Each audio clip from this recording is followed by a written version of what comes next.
सरकारचं डोकं ठिकाणार आहे की नाही या सरकारला मी सांगू इच्छितो. खूप झालंय. हा समाज आता साधा भोळा राहिलेला नाहीये.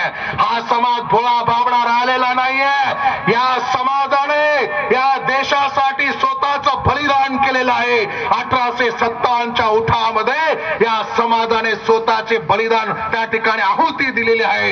या समाजाने या देशाला चालवण्यासाठी हायवे मार्ग दिलेले आहेत. या समाजाने या देशातील लोकांना या देशातील लोकांच्या तोंडाला चव देण्यासाठी मिठाचा व्यापार केलाय. आणि मिठाच्या बाबतीमध्ये सांगितलं जातं ज्याचं खावं मीठ त्याच्याशी राहावं नीट. नाहीतर नीट नाही राहिला तर लक्षात घ्या हा समाज खूप प्रेमळ समाज आहे. हा समाज जीवाला जीव देणारा समाज आहे. पण या समाजाच्या भावनेशी जर तुम्ही खेळलात तर तुम्हाला तुमची जागा दाखवून दिल्याशिवाय हा समाज राहणार नाही. लक्षात घ्या.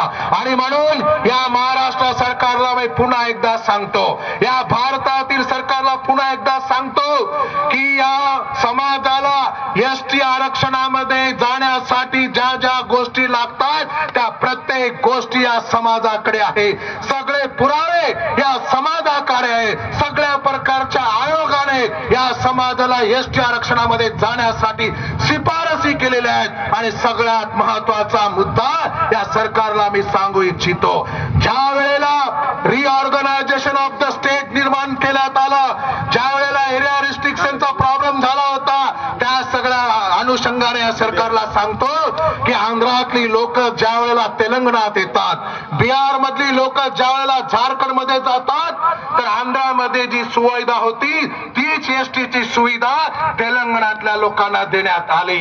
आणि बिहार मध्ये ज्या लोकांना एसटी आरक्षणाची सुविधा होती